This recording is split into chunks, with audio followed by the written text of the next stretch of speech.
पेश हुआ आम बजट 2023, जाने क्या हुआ सस्ता और क्या महंगा। टैक्स स्लैब में बड़ा बदलाव, टीवी, मोबाइल फोन और इलेक्ट्रॉनिक वाहन होंगे सस्ते। बजट 2023 में महंगाई पर लगेगी लगाम, होने जा रहा बड़ा फैसला।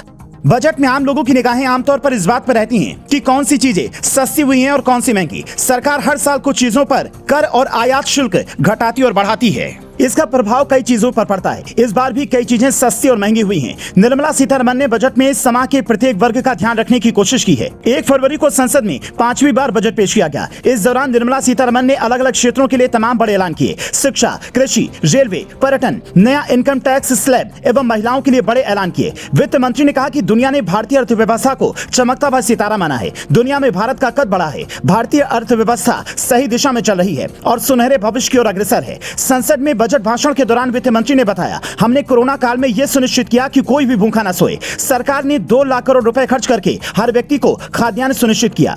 वित्त मंत्री ने बताया कि इस बार के बजट में 7 प्राथमिकताएं हैं। वहीं किसानों के बारे में बात करते हुए निर्मला सीतारमण ने कहा कि कृषि क्षेत्र में डिजिटल ग्रोथ पर जोर दिया जाएगा। इसी के साथ निर्मला सीतारमण ने कहा, सरकार का ध्यान नए रोजगार पैदा करने पर है। वित्त मंत्री ने टैक्स पेयर्स के लिए भी बड़ी घोषणा की। अब नई कर व्यवस्था में 7 लाख रुपए तक की सालाना इनकम पर कोई टैक्स नहीं देना होगा। ये केंद्रीय बजट 2024 में लोकसभा चुनाव से पहले एनडीए सरकार के दूसरे कार्यकाल का आखिरी पूर्ण बजट होगा। पिछले 2 वर्षों की तरह इस साल का केंद्रीय बजट भी कागज रहित रूप में पेश किया जा रहा है। प्रधानमंत्री नरेंद्र मोदी ने मंगलवार को कहा कि वैश्विक निराशा के बीच भारत के बजट पर दुनिया की नजर है। पीएम मोदी ने कहा कि आर्थिक उथल पुथल के समय में भारत का बजट लोगों की आकांक्षाओं को पूरा करने और दुनिया की आशा की किरण बनने का प्रयास करेगा। चलिए अब आपको बताते हैं कि इस बजट में होने वाले कुछ बदलाव, जैसे बैटरी की कीमत घटने से कुछ मोबाइल फोन और इलेक्ट्रिक व्हीकल सस्ते होंगे। इलेक्ट्रिक रसोई चिमनी पर आयात शुल्क में कटौती की गई है। देशी किचन चिमनी अब सस्ती मिलेगी।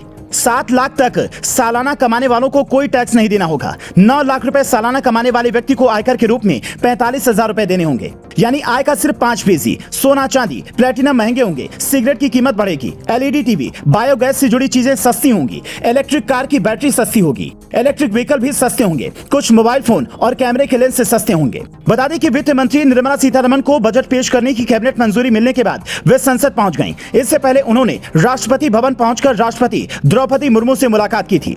राष्ट्रपति द्रौपदी मुर्मू ने बजट को औपचारिक मंजूरी दी। अगले साल लोकसभा चुनाव होने के चलते मोदी सरकार के लिए यह बजट काफी अहम माना जा रहा है। आम चुनाव से पहले मोदी सरकार का यह आखिरी पूर्ण बजट होने के चलते लोगों और कॉर्पोरेट सेक्टर को भी इससे बड़ी उम्मीदें हैं। विशेषज्ञों का मानना है कि सरकार इस बार बड़े आर्थिक फैसले के साथ साथ आम लोगों को भी बड़ी राहत दे सकती है। तो इस बजट 2023 को लेकर आप क्या सोचते हैं? अपनी राय हमें कमेंट बॉक्स में बताएं।